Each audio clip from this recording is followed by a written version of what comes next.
Nobody expected it to feel this heavy before the match even began. Rome was glowing under the lights, but something in the air felt different, almost still, like the entire arena was waiting for a name they didn't fully know yet, but were slowly beginning to fear. Because on one side stood a world number 2, powerful, precise, unshaken under pressure, a player built for the biggest stages, and on the other side, a rising star from the Philippines, Eala, a name that, not long ago, barely echoed across the tennis world. But now, it was starting to sound different, stronger, louder, impossible to ignore. There was something unusual about this matchup. No practice session together, no familiarity, no clues on how their styles would collide, just a blank page, filled with tension. And sometimes in tennis, the most dangerous opponent is the one you don't fully understand. The match begins. From the very first serve, you could feel the weight of experience, clean, aggressive, controlled, a statement. This is my court. But Eala didn't back down. Every return wasn't just a shot, it felt like she was studying.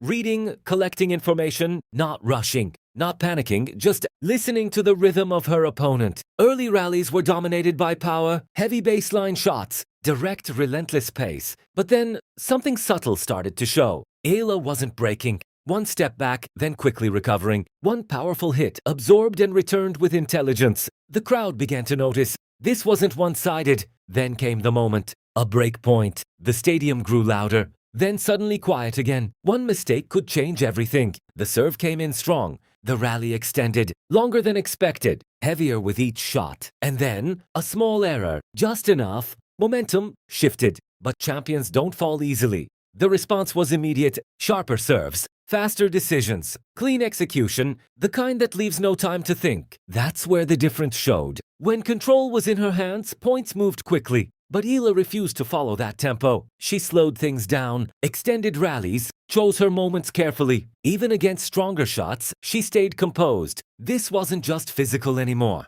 It became mental. Power versus patience. Experience versus hunger. Then another opportunity. A double fault. Silence. Another break point. No celebration. No rush, just focus. The rally builds. Tension rising with every shot. And again, the slightest opening. And again, momentum shifts. Not a victory, not yet, but a crack had formed. And in tennis, a small crack can change everything. As the match progressed, every point felt heavier. Every decision mattered more. And right in the middle of it all, Eala stayed composed. Not overwhelmed, not emotional, just balanced. But experience still speaks the loudest in crucial moments. When it mattered most, execution was sharper. Decisions were quicker. And slowly, the gap began to show. In the end, the result,